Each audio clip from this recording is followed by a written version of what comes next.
Hello ladies and gentlemen, and welcome to Embark. For those of you joining me for the first time ever, my name is Sabouts, and for those of you returning, welcome back. Embark is a colony management game. Takes a lot of inspiration from games like Dwarf Fortress or RimWorld. You'll see the graphics are voxel based, very similar to games such as Minecraft, and it kind of combines both of those together to create a very unique and cool experience. I think it's a very awesome idea for a game, sort of that 3D voxel-based Dwarf Fortress that all of us have secretly wanted. And I've been following the development of this game for about a year and a half now, and it's been really cool watching the developer sort of put this together, and he's been working really hard at it. Just launched a Kickstarter, and he's gone ahead and released, sent out a few copies of the game for people to check out. Now, the game is in alpha stage. It's very young, so there's going to be, of course, the usual bugs and hiccups that we'll come across, as well as a few features that aren't implemented, or the UI, which is still somewhat very under work. So I imagine that we're going to run into a lot of those things as we progress through the playthrough, but we'll get around them, and we'll check out what the this early version of Embark has to offer. Now let's go ahead and get started. We're going to start a new game here. I know there's no music playing right now. I'm not really sure if there is even music. I haven't, every instance of this game I've started, I have not heard music on the menu screen. And click on the planet to select Embark location. Let's go ahead. We can click in a random spot of the planet. That's kind of cool. If we wanted more of a water area, we could do that too. So we could go like this and just kind of generate through. So I think that's pretty neat. Warning, starting area is 77% water, so you can get a lot more water. We could go down here and see what we get.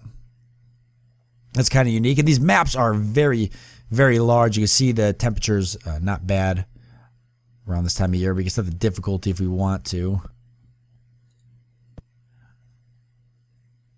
So I'm thinking we're going to want to go ahead and start in an area that's got a decent amount of water. I kind of like this with the island. It'd be cool if there was like a land bridge that we could cross to get to that. Is there any other unique island kind of starts? Because I would definitely take advantage of those. It'd be cool if we started on them. And just like Dwarf Fortress, you're going to spend a good portion of the game trying to find the perfect location, because that's what you do. You know, everybody wants the perfect location, including me. I played a lot of Dwarf Fortress in my years. A lot of Dwarf Fortress. Oh, that was really cool. Let me go back to that. Yeah, that's kind of unique. I like that kind of chain of island thing going on here. Or it's more of like a pile of islands. For difficulty for this particular game, I usually play games on harder difficulties on my channel. That's what I do. But we'll go ahead and keep this one on normal, because it's very early access, and so we're kind of more or less just checking the game out. The hard part's going to be getting through some of the buggy things and whatnot, but we'll go ahead and call this new game Trash Fire, which is generally about how 99% of my colony management games go. And we'll go ahead and we'll get this random assortment of characters or people that we're going to start out with. This one's 71 years old, which is amazing. He's extremely inspiring, as somebody of that age would probably be. He's an adequate cook and adequate blunt weapons. Slightly pessimistic and slightly extroverted. Slightly industrious, extremely boring, very psychopathic. Okay, so, and you can add children, give these people children. We're going to refresh a few of these that got bad traits. I'm not 100% familiar with all the traits, but I know I don't want somebody that's I don't think I want somebody that's like this. Actually, faster attack speeds, enjoys weapon making. They're unfriendly, but that's pretty much it. I'm sure some of these people are unfriendly. They pretty much all are. I mean, they're grumpy. Enjoys weapon making, faster attack speeds. Doesn't look like it gives them anything. Hates aggressive, hates caring. Hates resourceful, hates lazy. Okay. Alright, well, we'll just keep these people the way they are. Now you can start with however many amount of rations you generally want. Obviously, as soon as we crank it up, if we wanted to have, and if we got an easier start, then that would probably allow us to crank these a little bit higher. Or if these guys had, if we got rid of a worker, say, or if we changed them up so that they took up less points, we could take more stuff with us. But few rations, few drinks, and few tools is fine.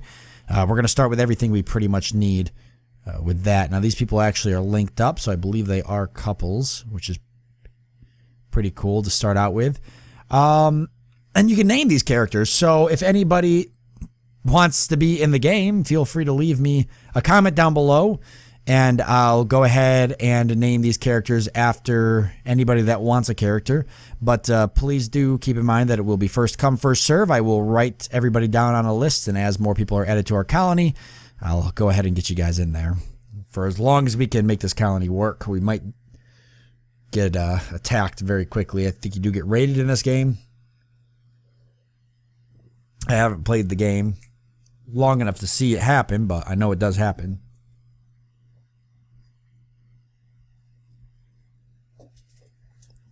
And it might take a second here for us to generate the terrain.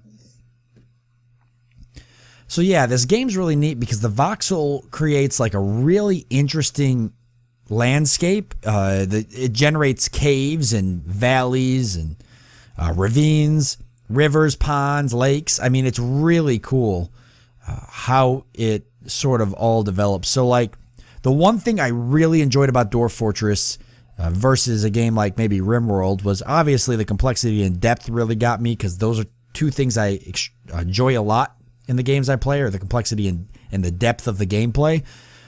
But on top of that, I really like Dwarf Fortress for the Z levels, and I was disappointed when I found out that Z levels weren't really going to be a thing in RimWorld, because I felt like Z levels really added a level to the game that it adds something to Dwarf Fortress. It just adds more to it. You're mining underground for resources. You can dig like underground fortifications, or if you want to build underground, you can. I know you can do it in RimWorld. Obviously, you can build it to the side of a mountain or something, but it's just a little bit different when you can kind of, like in Dwarf Fortress, you can make an extremely efficient colony because you can kind of build everything up and down on top of itself and use staircases to make this just like really efficient colony, which is how I would usually do things. I've probably got several hundred hours in Dwarf Fortress, by the way, so believe it or not, I've got one series on the channel with it that I did, which was like a collaboration I did with another YouTuber, but I've never actually done my own Dwarf Fortress, which you'd think I would, because it's one of my favorite games, and I literally have so many hours in it. I don't know how many, obviously, I can't track, but I know it's a lot. I played it a lot. But yeah, that's what I really liked about Dwarf Fortress. And this game has Z levels, and so you can find caves and you can find hidden things. And you know, Dwarf Fortress had those caves that you could always hit that had like creatures down below and farmable terrain and stuff like that. And I don't know if Embark has anything like that, but it just adds more kind of wonder. You know, you're digging and you don't know. Plus, you know, obviously finding candy and digging deep enough to find the clowns is always exciting in Dwarf Fortress. And for those of you who've played Dwarf Fortress, you know exactly what I'm talking about. For those of you who haven't played, you'll just have to find out, I guess. But, alright, here we are in the game. So, I'm going to go ahead and pause it, because obviously I don't want it playing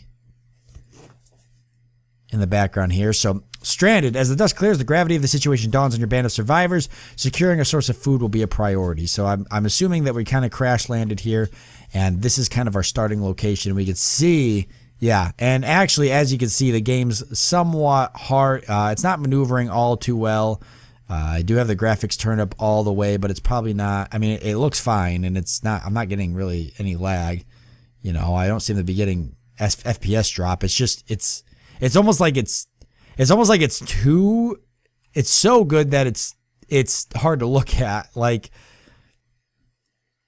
I don't know how to describe it. When I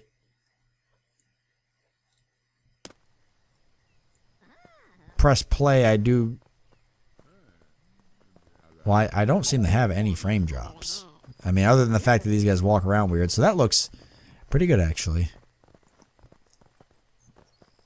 I might lower the settings a little bit just to see if it kind of just cleans the game up, I guess. Makes it a little bit easier to look at, if that makes sense. We'll just put it on normal. I don't think that's kind of odd. It should be 1920 by 1080, and some of these I really don't need. Like, so shadow quality, I don't really care to have shadows turned all the way up. I'll put them on normal, but that's about it. Draw distance I always like to turn down because we don't need to see that far. This stuff always helps, and this is actually good that I can go through this because then you guys can see the settings screen, which luckily is pretty well put together when you think about it. Zoom sensitivity I need to turn down. I can already tell it zooms in and out way too hard for me.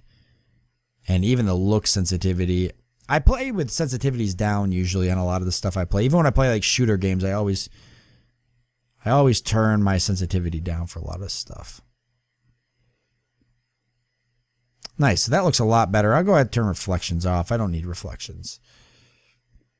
Cool.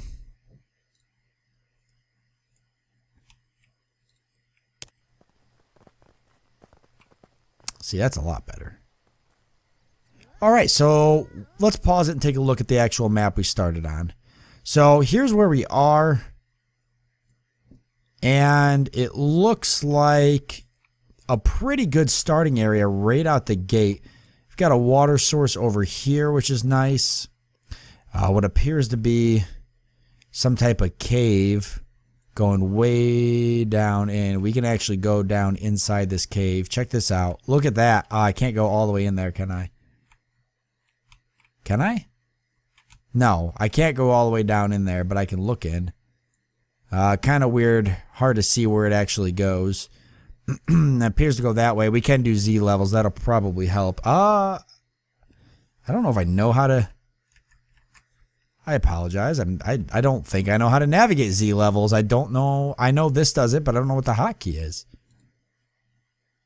X and Z. Well, I figured that much. I did figure that much.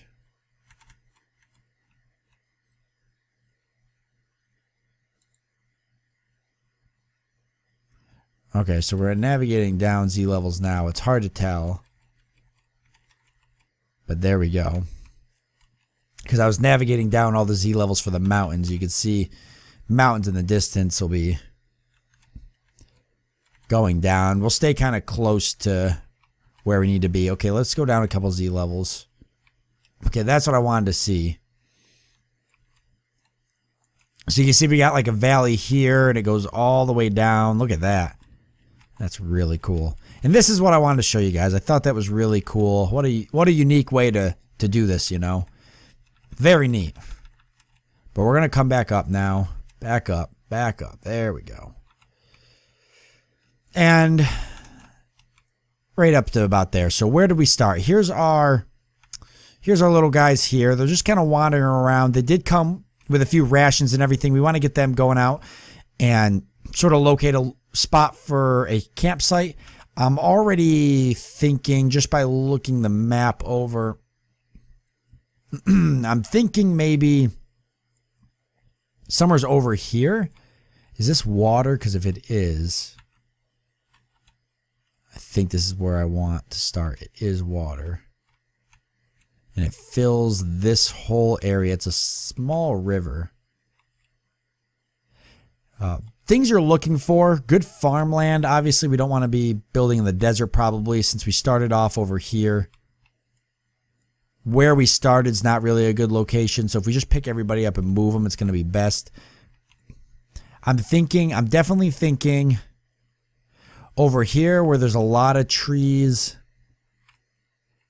and some water. In fact, I'm even thinking right here. It's fairly flat.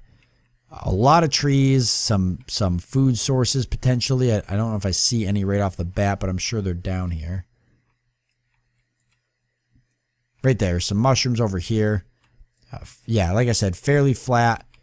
We've got some water over here, which our characters are going to need to drink, or citizens. As well as the water over here. And I'm even thinking that I could potentially turn this ridge into something. I could like build into this. It'd be cool to like build a colony into the side of these mountains or something maybe.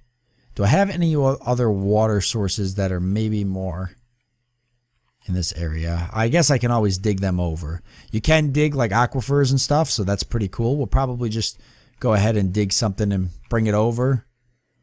Or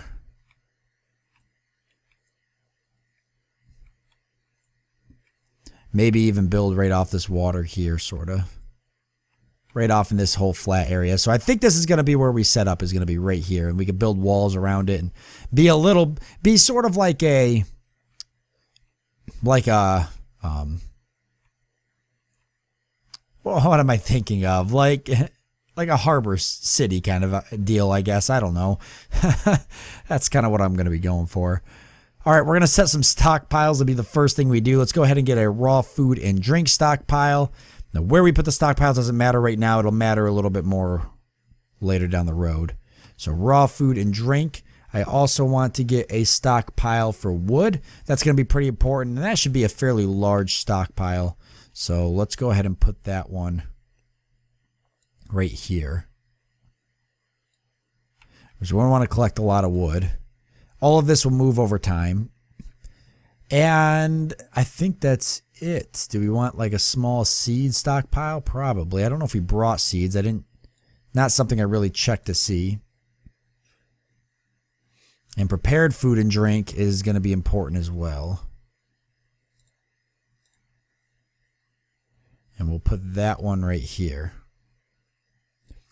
All right, and we'll go ahead and unpause the game, allow our citizens to start hauling a lot of those goods. It's going to take them some time to do that. Don't mind me, I seem to have like I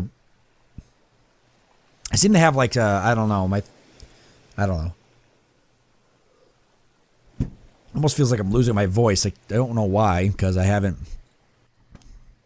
It's not like I've been to a concert or anything. I blatantly just feel like I'm losing my voice. All right. We're going to queue up some trees to be cut down. We might as well just go ahead and queue all these trees.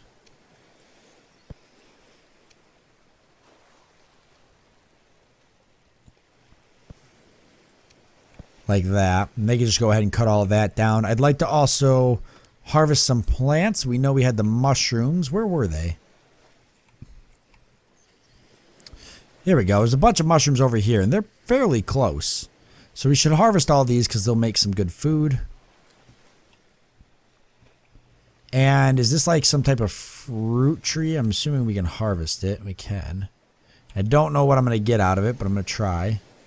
There's bananas in this tree. That's awesome. And in that one. So I should try to resist the urge of cutting down trees. I can harvest food. It looks like it doesn't queue up those trees. Anyways, as far as I could tell, excuse me.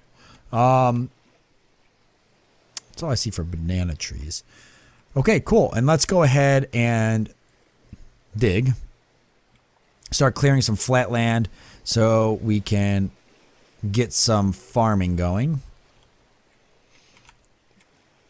There's a pretty decent amount of area to farm. I can actually dig a lot of this out and then replace it so I think what I'm going to do is build all the way over here to the water. Or at least get close to it, maybe like a cliff edge here. So I'm going to have to fill all this in. So we'll have to remove a lot of this dirt so we can fill in.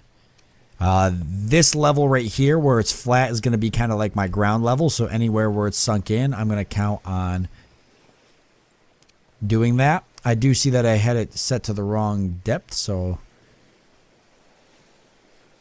I'd like to potentially remove that if I can.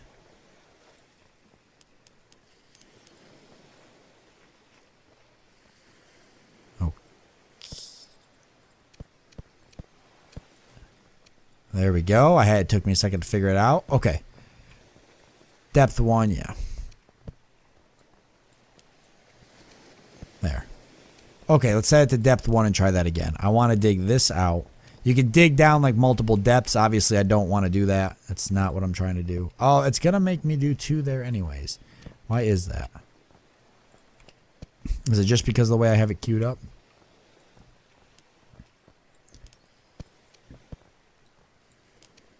Maybe because I just want to dig these out there. Probably because I had it queued up for that area too. But let's definitely get that cleared out. And we should start clearing this out over here. Probably starting with the top. And then work our way down would make the most sense. And I'm going to want to get a farm up and running here shortly. But yep, let's queue that up. I hear our citizens. Where are they at? Here they come. They're all running here. Which isn't too bad because that'll help with their... You can see they're actually gaining skills.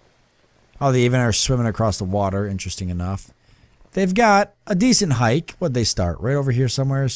So, just hauling all those goods alone is going to take some time, but... That's okay because we've got time and some of them are already getting to work. Now, there's two different types of ways you can essentially build. You can dig underground and build sort of like a Dwarf Fortress-like type area. So you can actually have like houses and things underground.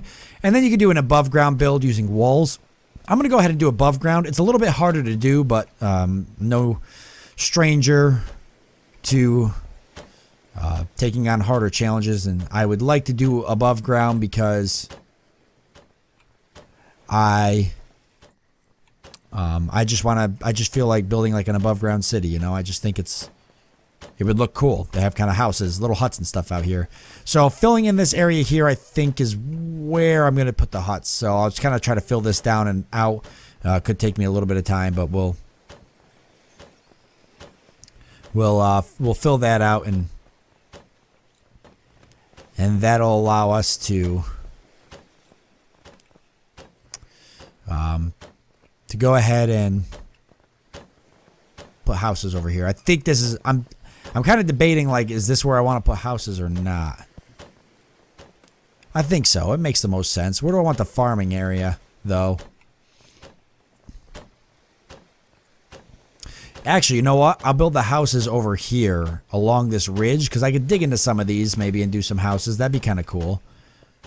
Or if I wanted to, I could put all my houses in that ridge there, but it's a little far from where I planned everything, unless I move the wood.